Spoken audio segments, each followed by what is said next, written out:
Welcome to the Ashes into Beauty podcast with your host, Stephanie Marie Laswell, divorce concierge at The Divorce Life. Hello, my friends. Thank you so much for tuning in today. I am excited to talk to my dear friend, Danielle. Just a reminder, you might be triggered by something that you hear today. And if that happens, take a deep breath, take a step back. Ask yourself, can I process this with the tools that I've learned, or do I need to review this trigger with a professional? But we really hope that you get some insight today from our conversation. And with that, we'll get started. Danielle, thank you for sharing your Ashes into Beauty story with us today. You've been divorced for 11 years, right? Yes, that was crazy when you asked me that. I know. When I saw that, I was like, oh, wow, I didn't realize that it had been that long. So just tell us a little bit about yourself. So I am Danielle Throckmorton, and I am a mom and a bonus mom, and I am a business strategist helping female entrepreneurs scale their businesses. I host luxury retreats, Reach Retreat for women, and I also own a event planning company. So multi-passionate entrepreneur. Yes, a girl after my own heart. And the Reach Retreats are amazing. We can talk about that another time, but I definitely would suggest that you look into going on Reach Retreat. It is life-changing for sure. And luxury, absolutely. I'm glad it brought us together. Yes, me too. So we're just going to dive in. And my favorite question to ask is, what were the ashes that came from your divorce? Oh, so the ashes that came from the divorce would be really learning who I am outside of that.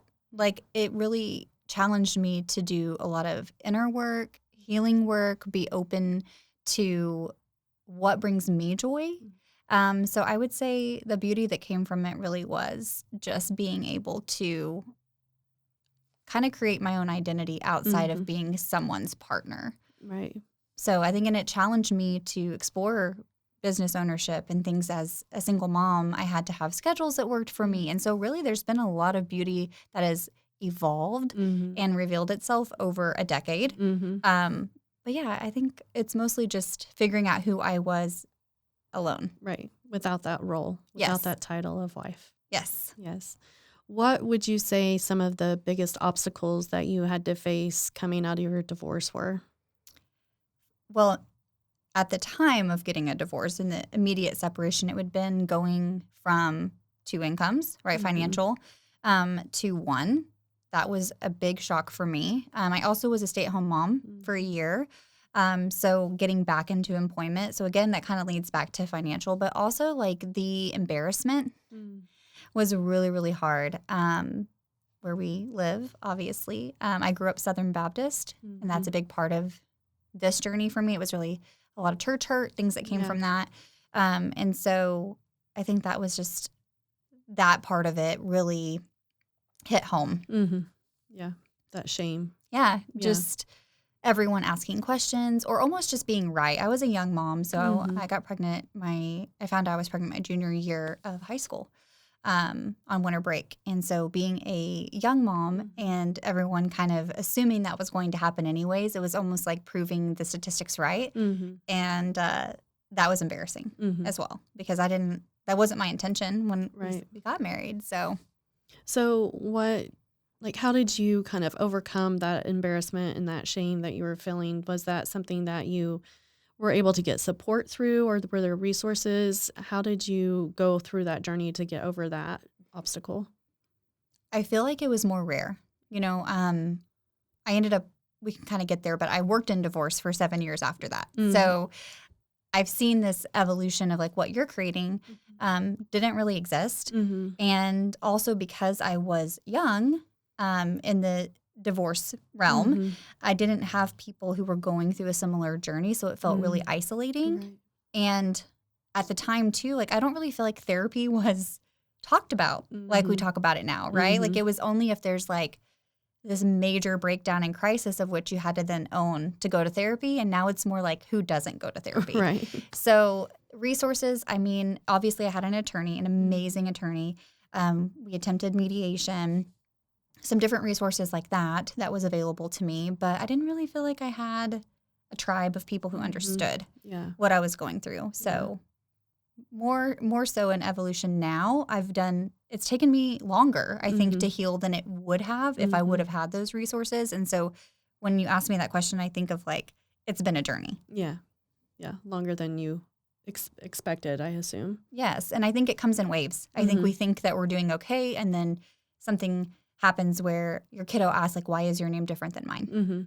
Or parents kind of, oh, wait, I didn't realize you were her mom. Like, just like little things like that where you're like kind of grieving that family. Or like when you're a single mom and you're doing these things and you realize like it would have been so much better. So you think the picture that you had of a family isn't there. And so that was a long answer. But yeah, that mourning process is brutal.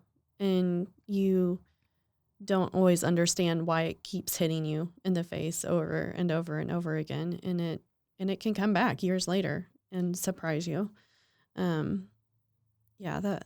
don't think anybody really understands that process of what it looks like to mourn, because it's almost like each stage that your kid goes through, you're mourning something new. Oh yeah, for sure. Yeah. And I think as you move on with your life, if you choose a partner too, that when you almost feel guilty for mourning it, but I almost mourn it more for my child than I do for myself. Right. Like it has not been an easy journey for her to have separated parents. Right. Yeah. Let's go back to, you mentioned like you didn't really have a tribe. And that's something that I hear a lot of, is that people feel isolated. You mentioned the isolation too. So my question is, like, as family members, as community members, how can we best support the divorcee as they're going through their divorce process? Asking how you can support them. So many times we assume that how we want to receive support is how we should give it. Like that's what they're needing. But I've learned through grief in general, not just with divorce, is that some people don't want to talk about it. Some people want to be asked. Some people want you to come just sit on the couch and watch movies with them. Right. Some of them want to go out and have fun because they haven't experienced that in a while, being in a marriage. So I think it's asking, how can I support you? And I didn't have a tribe to be able to say, hey, I see you. I know what you're struggling with, because I was so young that people were not in the same season that was around. But I felt like even my close family members, they just kind of acted like it wasn't happening. And that's happened with a lot of different variations of grief. And I think it's like, sometimes I want to talk about it. Right. So I think the key there was, how can I support you right now? Yeah. And don't be afraid to bring it up. It's not a taboo subject. And we need that support when we're going through that. We need a tribe to help us get through those situations. Not only do we need it, but also if we have children, they need some extra loving during this time. So that leads to my next question, is how can we support kiddos that are experiencing their parents going through divorce? It changes with the seasons, because I've done this from her being just a little over a year old to now 13. And giving them patience is the biggest thing. They don't even know, how to really respond. They don't know how to explain the emotions that they're feeling. And so I think it's just trying to understand that if they're having an episode or they're struggling going to see the other parent, doesn't always mean that it's like a red flag. It could just be like they don't really, at that age, like the frontal cortex of our brain isn't even able to comprehend or express how we're feeling. And so I think it's patience. And supporting them is being open to giving them an outlet. Their friends don't know how to process it. So if they're only talking to their tribe, they're not equipped. Right. And so, or they're mourning and feeling ashamed because their parents are divorced, but yet all of their friends are married. So I think put them in counseling. Open that avenue up for them to have someone besides you, and they know that you're hurting, depending on the age, I guess. Right. But they kind of know that you're hurting, and you're not their best form of support. So I think it's just being patient with them when they're having their moments, understanding that they're dealing with a lot too, and give them an outlet that isn't you. Right. Yeah. They need a tribe too. They do. And a mature tribe, not just their friend tribe. Oh, exactly. Yeah. And then because I know you, part of the beauty that's come from your divorce is now that you're married, and you've been married for how many years? Just had our 6th anniversary. Nice. Yes. Congratulations. Thank you. So what advice do you have for folks that are thinking about blending families or are in the process of doing that or are struggling with the whole blended family situation? What advice do you have for us from that? Oh my gosh. I'm not going to lie. This has been harder than starting 3 companies. Mhm. Seriously, it has. Or navigating events in the middle of a pandemic. Like, I felt like when we hit our 5-year, we were like, oh, we can do anything. Yeah. Because, I mean, I know not everyone's situations are this way, but I think it was honestly the hardest thing that I've ever done. It took a lot of boundaries and communication and rewriting that you're not their parent, the kiddo's parents, that, you know, you're their bonus parent, Right. yes, but like they have a mom and dad. Mhm. And so, okay, so tips is what you're thinking first would be blending families. So you already are in a relationship, you're starting to get serious, you are maybe at the stage where you introduce your kids. That's something that, if we want to start there, is we waited about 6 months. We didn't actually even really tell our families that we were seeing each other. We saw each other in private when we didn't have our children, and we made time for it and really got clear on, do we want this to be serious before we introduced Right. our kids together. They were 5 and 7. That kind of gives you guys that are listening some perspective. And they have all been obviously products of a failed marriage. And we're trying to navigate even just going between households. Leah had been used to that, my daughter, because we were divorced young. But at that time, about 5, is when she started visiting her dad on a regular basis. And so she was going through some change at that time. And then they were going between mom and dad. They'd only been separated for about a year. And so I think it's just being clear with your partner, your expectations if you move forward, of like how you're going to show up as a stepdad or a stepmom, and not just assuming that they're going to step in as this like hero parent that your spouse failed in. I think we have like this, like they're not a good dad just because they weren't a good husband, and that's not always the case. Right. And so for me, it was knowing what my expectations were for Preston and communicating it, and vice versa. We didn't do all of this right at the beginning, so we still had to learn to navigate it. But also like discipline beyond just the age group that they're in.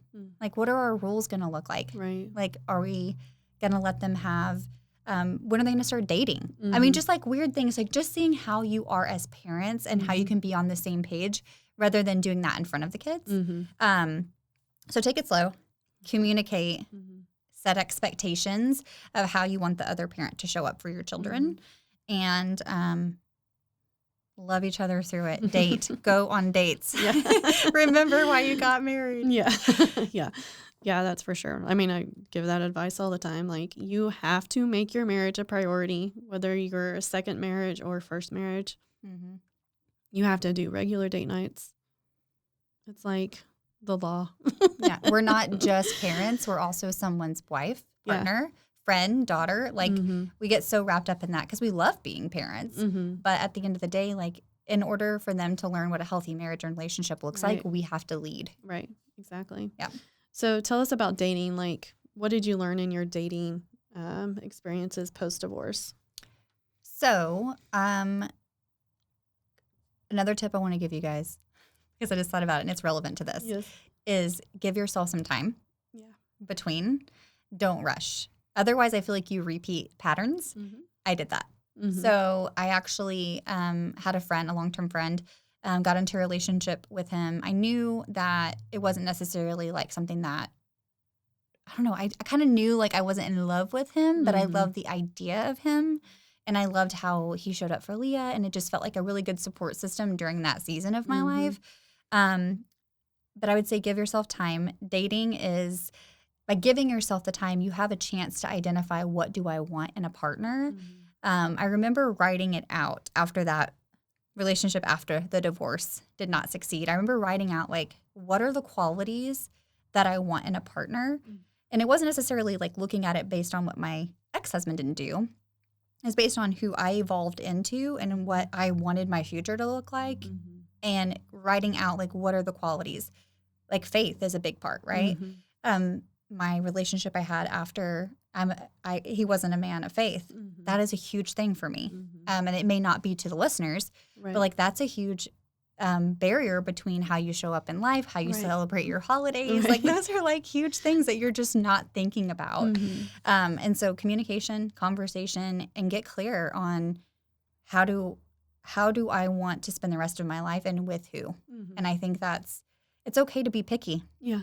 And I'm fortunate to have never had to like do the mingle and Mm-hmm. I don't even know what they're called. So I've never had to go that route, Mm-hmm. but I've heard that it is rough.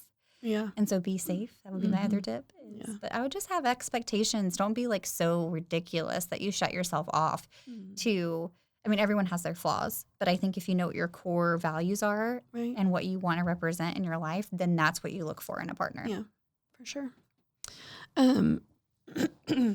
Sorry about that. So, what is the biggest thing that you would like for our listeners to take away today? Okay, so in they're navigating divorce, the biggest thing to take away is don't try to do it alone. Yeah. You don't have to. Mm-hmm. Like now, you don't have to. You have Stephanie. You have people that if you're willing to look for the help, it exists. There's so many more tools out there now.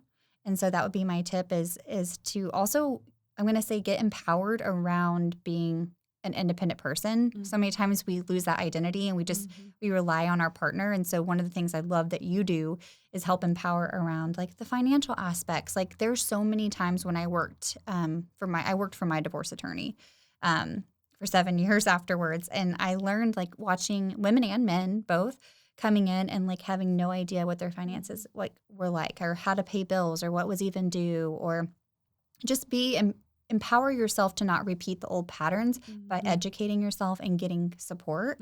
And I think that's where financial support, education, therapy, being able to kind of rewrite the way that we did things in the past and be okay with having like this.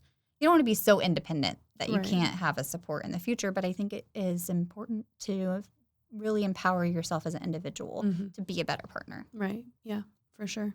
And I would add on to that, like, this isn't your mom's divorce. This isn't your brother, your boss's, your landlord's divorce. This is your divorce, and you are the captain of your divorce. And so you typically know the answers that are right inside of you, and sometimes you need help uncovering those. But at the end of the day, you need to make those decisions that you're going to be proud that you handled your divorce in a way that is going to leave a positive divorce legacy and not a negative one, something that you need more healing from because of how you did handle your divorce. And so you're going to get a lot of advice from all different kinds of places most of the time. People are going to want to give their opinions because that's what we like to do, right? Yep. But really go inside and look inside. And I think you mentioned journaling and getting help from other professionals to uncover what you already know is the best decision for yourself inside. I think that's a great point. To end on that is you saying that, okay, I mentioned journaling is a great outlet, getting the counseling and all of that, but it's also knowing kind of what you want the journey to look like and being open to like working in the legal realm is also like, if you know that you really have this idea of how you want to resolve the process, making sure that you have counsel that aligns with that, that you have mediators and people that can support you, because going through that battle, and I've been through that many times even since, just custody issues, things like that, is like making sure that you're not fueling the fire unnecessarily and that you're really looking at like, how do I, as a person of integrity, want to end this chapter and start a new beginning? So I think that journaling too is an outlet. We bottle everything up and then we explode. And I've seen clients that I had worked with in that situation where they're like, that wasn't me. Yeah. Like, that's not how I normally respond because we're heightened. It's emotional. Our heart's broken. Our kids are upset. We're embarrassed. And so it's like that outlets that you give yourself allow you to show up as that person of integrity within the character that you want and not like show yourself. Right. And then that is then just adding to the pain and Right. embarrassment. Yeah. Yeah. Good people often behave poorly in divorce situations. But when you have a team around you that can help guide you and help you stay on track and help remind you of what the legacy is that you want to lead, then there's a much greater chance that that's the legacy that you're going to leave and not one that you're embarrassed from.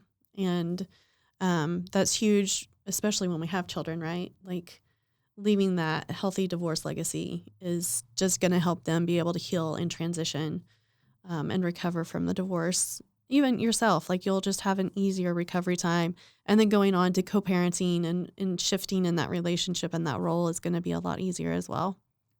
I always say when you're going through a hard season to seek the gift. Mm-hmm. Because if I look back at all of the pivotal moments in my life, some are good and some are really, really hard. Mm-hmm. I always find that it leads to something beautiful. Mm-hmm. And so even when we're in the thick of it, you just think this is the worst thing ever and it's never going to get better. Mm-hmm. But it depends on how you approach it. If Right. you say, I'm going to take this and make myself stronger from it, I'm going to learn from it. Now I'm married to the love of my life. Yeah. You know, we've been together 8 years. We're building a great family together. Like it's an opportunity to be a gift, even when it doesn't feel like it. So like I usually will say, okay, this is really crappy. I don't want to be here again. I know there's a gift in it. I'm just going to stay open to allowing it to reveal itself. And I know it's like a mindset shift, but it really does help me say, like, I know something good's coming from it, and it makes it more sustainable in the moment of it. Right, right. Yeah. It's like that seed.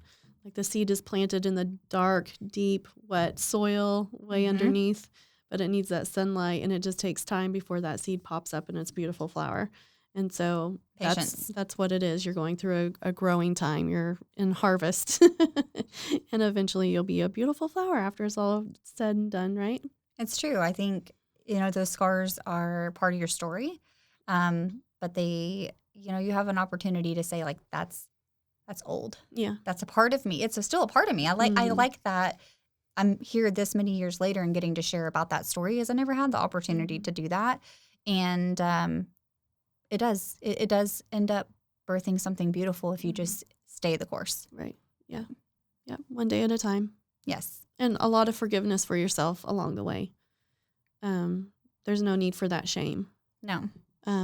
It's all a learning journey and a learning process, and nobody is perfect. And don't put that pressure on yourself for sure. Yes. Yeah. It just makes that process a lot longer. Thank you so much for sharing your story with us today. I think listeners got a lot of great value. Is there any other resources that you've mentioned a lot, counseling, journaling, any other resources or self-help things that you can mention that helped you that might help our listeners? I can tell you a lesson that I learned that, and this again may apply to people, it may not, but I had the church hurt that we were very involved in our ministry, and because we were young and we were asked to step down.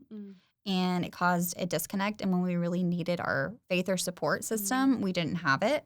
And so and this is a big thing I've seen with people that I had worked with, was that they had a family church and now they weren't a family. So now what, right? Like just be open to going elsewhere or turning inward. I mean, we have online. Like just continue that journey. And I think that's I just don't know how we got through a lot of the things that I did without it. And I didn't do what I'm telling you to do. I disconnected from it. I retreated. I ended up in a relationship with someone that didn't share the same values as me and kind of in survival mode rather than really being able to have connected with someone maybe that shared my values and being in the right spaces. And so just be open to starting a new chapter in a new place and creating that separation. You don't have to do the same things that you did then. You can find a new way of life. And so that's a tip I want to leave them with, I guess. That's a great tip. And I could get on a soapbox, so I'm not going to right now because that's a big soapbox of mine. Like gyms and like all the things, like the same coffee shops. Like you think about it, like you built a life with someone, you were in a routine with someone, and then friend groups. I mean, I literally had a conversation with a woman this week who's navigating her ex-husband, coming back onto social media. And she's like, whoa, like, how do I navigate this? Should I just shut down my social media? And I was like, there's a lot of tools to protect your energy, but also just because you divorced, your friends didn't divorce. Right. And so like you've got to figure out boundaries for yourself and what you can tolerate. And maybe right now you need to pause it because it's too triggering. And I know we keep trying to wrap it up, but there's so much good stuff there. But it's just Yeah. like, maybe just take a pause, come back to it when you're more collected, but find a new gym, make new friends. Like, just don't let it hold you back and put you in this place. But there's a season for retreating. Yes. There is a season for retreating. There is a season. And there's also a season for being picky with who you let in to your tribe for the time being. It doesn't mean it has to be forever. Like you're saying, pause. A pause is okay. That doesn't mean that it's altering for the rest of eternity. But it is okay to protect yourself. If there are people speaking into your life that make you uncomfortable or aren't aligning with your values, it's all about like understanding what you need at the time, and then taking those steps to make sure that you're protecting that energy and time. So much good stuff. I mean, we could obviously talk forever. Yeah, and I think it's my perspective probably is different than what you've had on because I was young, but like seeing that I've navigated it as a growing parent, now navigating teenage years and us being so different. And it's a forever partnership with your ex-partner, and communication's important, but also I think it's doable and you can make it work. So. Yeah, for sure. It's not the end. Thank you. You're welcome. Thank you. For our listeners, our next event is going to be on November 12th. We have Divorce University Realty 101. All of your questions answered about the divorce real estate transaction. You can find the registration link on Eventbrite or at the Divorce Life on social media platforms. Thank you so much for tuning in today, and go forward, bravely onward, you guys. You're going to get through this, and you don't have to do it alone. Let us know what you think or what you need. Until next time, do good, do no harm, and radiate love. For more information on services or divorce resources provided by The Divorce Life, you can follow me on Facebook or Instagram, or find us at www.thedivorcelife.com. Thank you for tuning in and listening, and a big thanks to my producer, Jazz, at the Possibilities Podcast Center.